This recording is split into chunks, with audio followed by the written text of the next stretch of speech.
नहमदुहु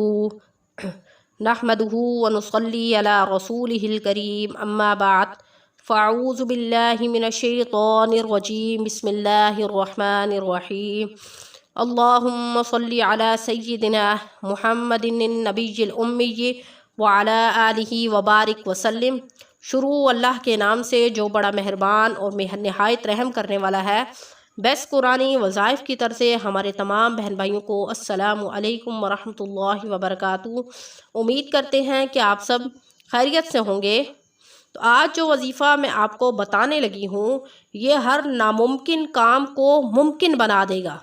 अगर आपके घर कोई परेशानी है जो हल नहीं होती, या आपके घर रोज़ी की कमी है, रिस्क की कमी है, तो आप इस वजीफ़े को कर लें, आपकी हर परेशानी फ़ौरन हल हो जाएगी। कोई भी आपका काम जिसमें रुकावटें हायल हो जाती हैं और वो तमाम कोशिशों के बावजूद भी वो तकमील तक नहीं पहुंचता, और इस रुकावट की वजह से आप हर वक्त परेशान रहते हैं, डिप्रेशन का शिकार रहते हैं, या आप पर कोई कत्ल का ऐसा मुकदमा बन गया है जो नाहक है और आपने वो काम किया ही नहीं है और आपका उससे बचना नामुमकिन हो गया है, यानी उस केस से पीछे हटना नामुमकिन हो गया है और आप उसमें बुरी तरह फंस गए हैं, या आप नौकरी की वजह से परेशान हैं कि आप जहां भी इंटरव्यू देते हैं लेकिन आपका काम नहीं बनता, वहां पर आपकी बात बनना नामुमकिन हो जाती है। हालांकि आप दिली ख्वाहिश रखते हैं कि यहाँ पर आपकी बात बन जाए, लेकिन वहाँ से आपको हमेशा रिजेक्ट कर दिया जाता है। और ऑटोमेटिकली बात है कि जब इंसान परेशानियों में मुब्तला होता है तो उसको ढेरों ढेर बीमारियाँ लग जाती हैं, और जब बीमारियाँ लग जाएं तो इंसान किसी काम का नहीं रहता। तो जब भी आप ज़िंदगी में देखें कि आप किसी ऐसी मुश्किल में फंस गए हैं कि जहां से निकलना नामुमकिन है और वहां पर आपका काम होना भी नामुमकिन नज़र आता है आपको, कि वहां से आपका काम बिल्कुल नहीं हो सकता, आपको कोई भी ऐसा रास्ता नहीं नज़र आता, तो आपने सबसे पहले नमाज अदा करना शुरू करें, क्योंकि तमाम परेशानियों का हल सिर्फ़ और सिर्फ अल्लाह रब्बुल इज़्ज़त के पास है।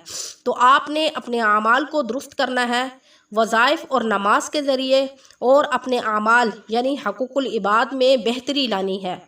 कहीं ऐसा तो नहीं है, आपने अपना मुहासबा करना है कि कहीं ऐसा तो नहीं है कि ये तमाम तर मुश्किलात हमारे अपने आमाल की वजह से हैं। तो आपने क्या करना है कि इस वजीफ़े के लिए आपने नमाज को अदा करना है। नमाज इस वजीफ़े के लिए शर्त है, क्योंकि जब आप नमाज अदा करेंगे तो तब भी आप वजीफ़ा भी कर सकेंगे। तो इसलिए आपने हर हाल में नमाज अदा करनी है।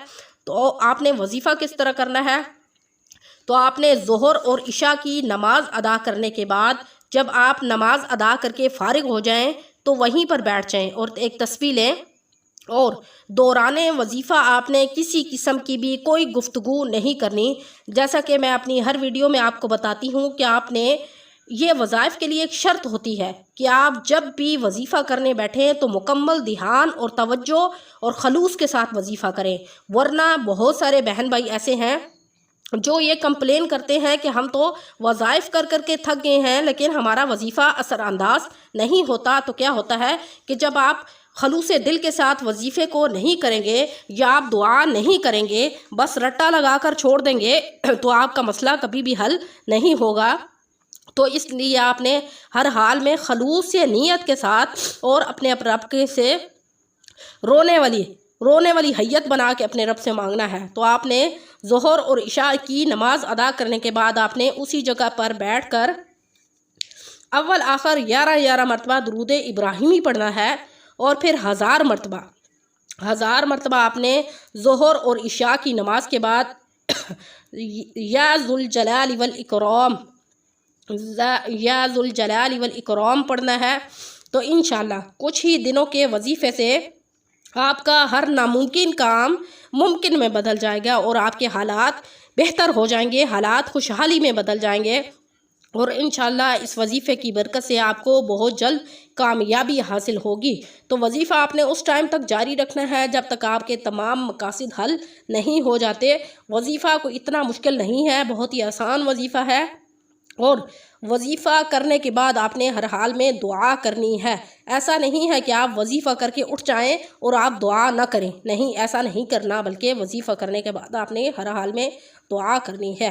وآخر دعوانا ان الحمد للہ رب العالمین۔ السلام علیکم ورحمۃ اللہ وبرکاتہ۔